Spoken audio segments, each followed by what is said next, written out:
Every World Cup ends the same way. Two teams, one match, a final. Except once. In 1950, the World Cup had no final, no knockout, no semi-finals, no single match that anyone could call the deciding game. There was a 4-team pool, 6 matches, and whoever had the most points at the end won. The last match of that pool was played on the 16th of July, 1950, in Rio de Janeiro, in front of close to 200,000 people. It was not technically a final. It was the end of the world.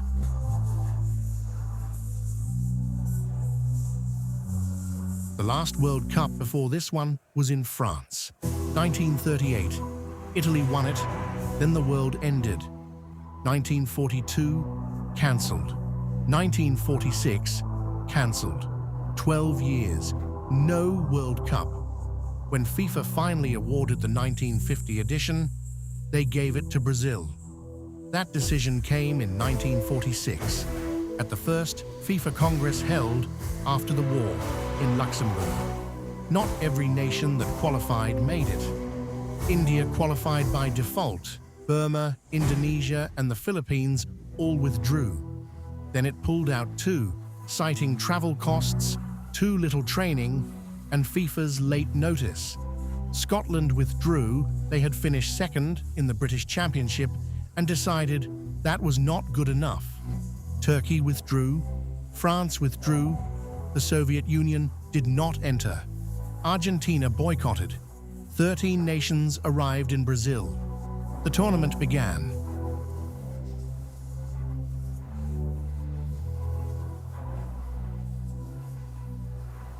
Four teams: Brazil, Uruguay, Sweden, Spain.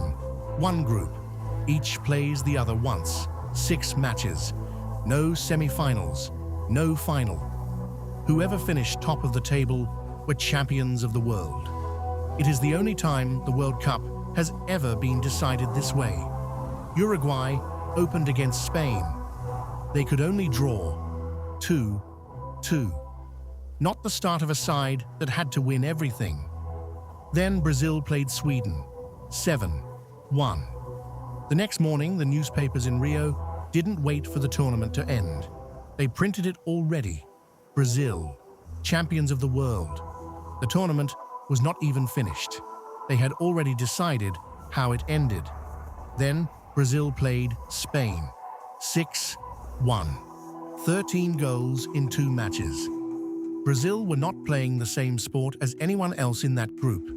2 of the strongest teams in the tournament, taken apart inside a week. Uruguay were quieter about it. They scraped past Sweden. 3-2. Behind Brazil, but still alive. On the final day, Sweden beat Spain. 3-1. Both of them were gone.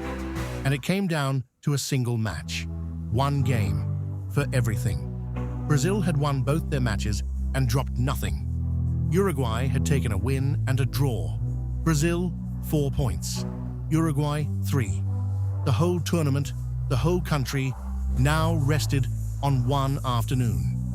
For Brazil to be champions of the world, they needed only a draw, not a win. A draw. 1 single point. 90 minutes of not losing. And the trophy was theirs. That is how certain this was. The whole country had come to watch a coronation. The Maracanã held close to 200,000 people that afternoon. 173,850 had paid for tickets. No one knows how many were truly inside. It was the largest crowd ever assembled to watch a game of football.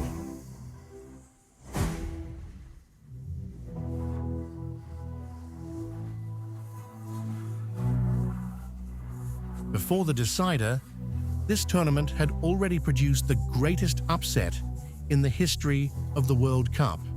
England were playing in their first ever World Cup, the country that invented the game.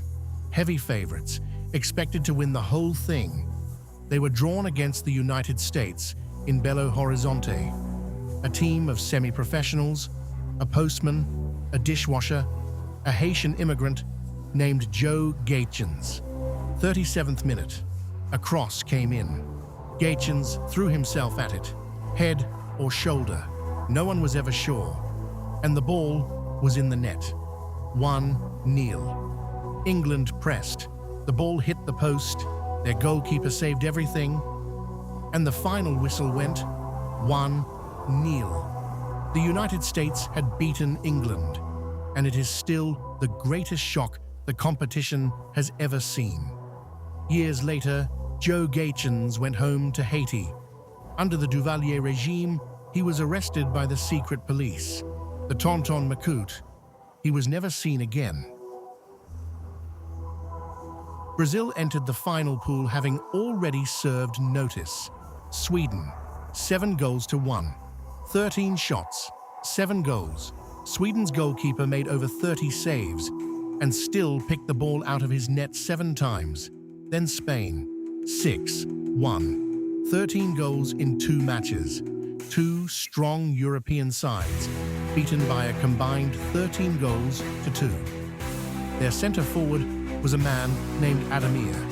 He had scored 8 goals in the group stage alone. He was not the kind of player who missed. This was not a team grinding out results. It was a team taking apart everyone in front of it. Brazil were not the kind of team that lost. One match remained.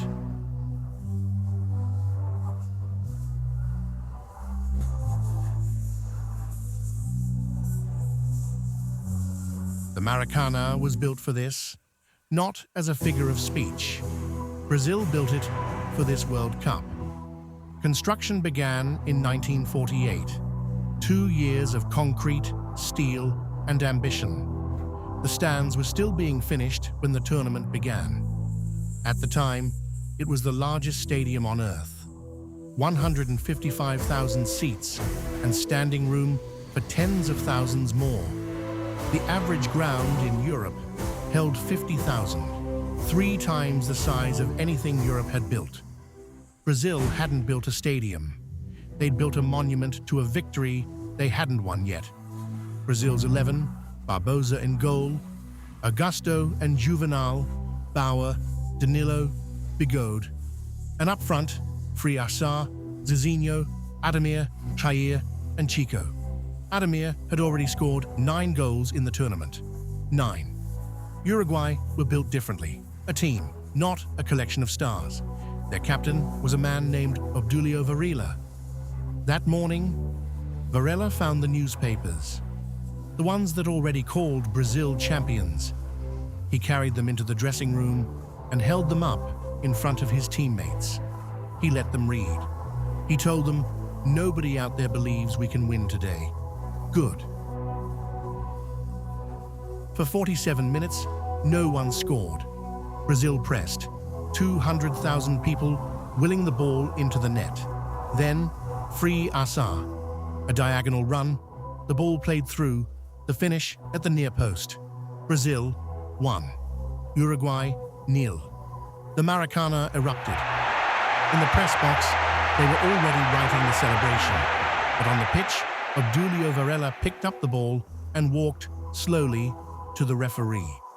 He disputed the goal. He argued. He held up play for almost 3 minutes. 200,000 people screaming. And he made them wait. The goal would stand. That was never his aim. By the time it restarted, the noise had dropped, just slightly, from certainty to nerves. That was exactly what Varela wanted. 19 minutes later, Schiaffino. 66th minute. Ghiggia drives down the right. The cross comes in. Schiaffino arrives at the far post and finishes it. Brazil 1, Uruguay 1. In the Maracanã, 200,000 people felt the air leave the room. But this was survivable. A draw still made Brazil champions of the world. The equalizer changed the score. It did not change what Brazil needed. Even now, the title was still in their hands. 13 minutes left. Hold the draw. Hold the line. 79th minute, Ghiggia picks up the ball on the right. He goes past his man. Barbosa edges toward the far post, waiting for the cross to sky a Fino, but Ghiggia doesn't cross it. He shoots. Near post, low, Uruguay 2, Brazil 1.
$200,000 people. Silence.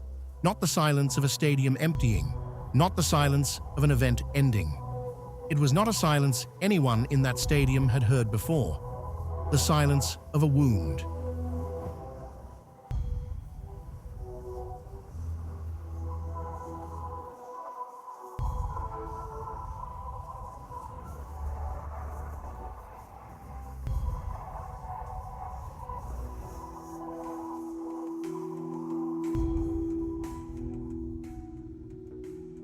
Alcides Ghiggia put it like this: many years later, only 3 people have, with one motion, silenced the Maracanã.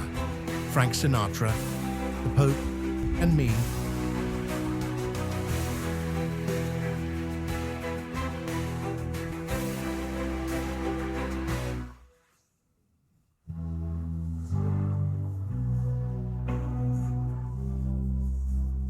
Brazil never wore white in a final again. 3 years later, a teenager from a town on the Uruguayan border designed their new kit, yellow, green, and blue. Moacir Barbosa, the goalkeeper that day, was 29. He was never picked for Brazil again. He lived another 50 years. Near the end, he got hold of the old Maracanã goalposts, and he burned them. He said, "The most you can be sentenced to in Brazil is 30 years, but I have served 50 for a crime I did not commit." Barbosa died in the year 2000. Next, 1954, the miracle of Bern.